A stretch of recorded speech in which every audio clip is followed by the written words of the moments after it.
യാഗം, സാക്രിഫൈസ്, യജ്ഞം, യാഗം എന്നീ പദങ്ങൾക്ക് ദേവന്മാർ പൂജിക്കപ്പെടുന്നു എന്നാണ് അർത്ഥം.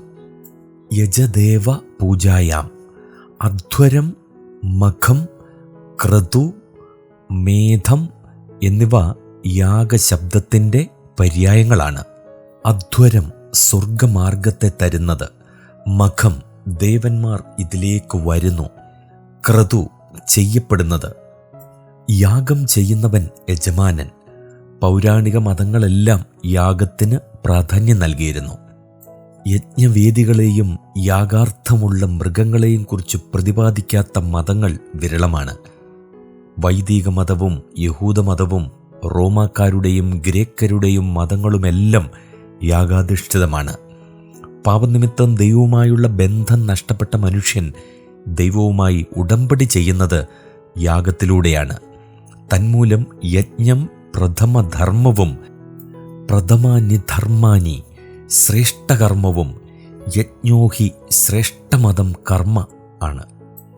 യാഗങ്ങളുടെ പേരുകളിൽ നിന്നും യാഗത്തിൻ്റെ സ്വരൂപത്തിൽ നിന്നും യാഗാർപ്പണത്തിൻ്റെ മൗലികമായ ധാരണ എന്താണെന്ന് മനസ്സിലാക്കാൻ കഴിയും.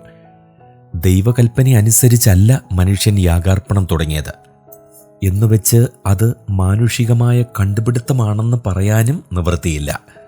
ദൈവത്തിൻ്റെ സന്തതികളായ മനുഷ്യർ തങ്ങൾക്ക് ദൈവത്തോടുള്ള നന്ദിയും ഭക്തി ആദരങ്ങളും പ്രദർശിപ്പിക്കുന്നത് യാഗത്തിലൂടെയാണ്. കൂടാതെ ദൈവത്തിൻ്റെ നിരന്തരമായ കൃപയും കരുണയും പ്രാപിക്കുന്നതിനുള്ള മാർഗവുമാണത്. പ്രായശ്ചിത്തം, പകരം എന്നീ ആശയങ്ങളും യാഗത്തിലുണ്ട്.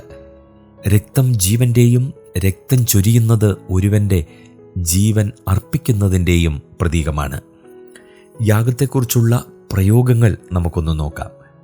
യാഗസൂചകമായ പ്രധാന പദങ്ങൾ ഇനി പറയുന്നവയാണ്. 1. മിൻഹാഹ്.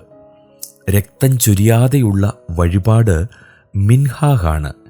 രക്തം ചൊരിയാതെ എന്തെങ്കിലും കപ്പമായോ ദൈവത്തിന് കാഴ്ചയായോ നൽകുന്നതാണ് മിൻഹാഹ്.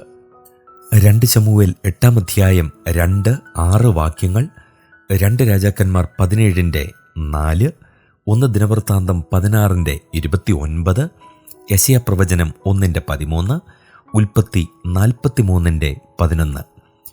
പഴയ നിയമത്തിൽ ഈ പദം ഏതാണ്ട് 200 തവണ പ്രയോഗിച്ചിട്ടുണ്ട്. ആദ്യ പ്രയോഗം തന്നെ ഉൽപ്പത്തി 4-3 രണ്ടാമത് ഉപയോഗിച്ചിരിക്കുന്നത് ഖുർബാൻ എന്ന വാക്കാണ്. ഈ പദത്തിൻ്റെ അർത്ഥം വിറകു വഴിപാട് എന്നാണ്. നെഹമ്യാവ് 10-34, 13-31. വർഷം മുഴുവൻ നിശ്ചിത സമയത്ത് വിറകു കൊണ്ടുവരേണ്ടവരെ നിർണയിക്കുന്നതിന് പുരോഹിതന്മാരും ലേവ്യരും ജനവുമായി ചീട്ടിട്ടു.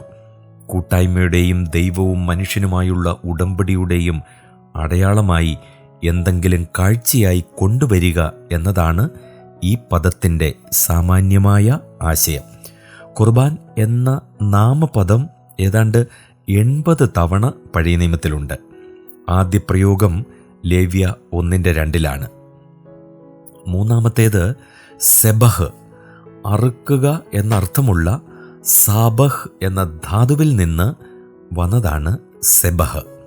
ഈ പദം 162 പ്രാവശ്യം പഴയ നിയമത്തിലുണ്ട്. ആദ്യ പ്രയോഗം ഉൽപ്പത്തി 31-54.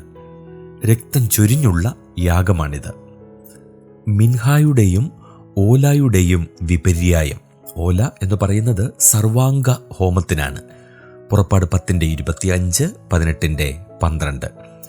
നാലാമത്തേത് ഓല എന്ന പദമാണ്. സർവാംഗ ഹോമയാഗം. ഇതിൽ യാഗവസ്തു പൂർണ്ണമായും ദഹിപ്പിക്കപ്പെടുന്നു. ലേവ്യ 1-3. അഞ്ചാമത്തേത് തുസിയ. അർപ്പിക്കപ്പെടുന്ന യാഗവസ്തുവിനും ദഹനത്തിനും ഗ്രീക്കിൽ തുസിയ എന്ന പദം പ്രയോഗിക്കുന്നു. പ്രൊസ്ഫോറ എന്ന മറ്റൊരു വാക്കും യാഗം, വഴിപാട് എന്നീ ആശയങ്ങളിൽ ഗ്രീക്കിൽ പ്രയോഗിച്ചിട്ടുമുണ്ട്. സർവാംഗ ഹോമം, അതായത് വസ്തുവിനെ പൂർണ്ണമായി ദഹിപ്പിക്കുകയാണ് തുസിയ. മർക്കോസ് 12-33, എബ്രായർ 10 അധ്യായം 6-8. എബ്രായ ഭാഷയിലെ ഓല തന്നെയാണ് ഈ വാക്കും. ഇനി യാഗം എന്താണ് എന്നുള്ളത് അടുത്ത എപ്പിസോഡിൽ നമുക്ക് ചിന്തിക്കാം.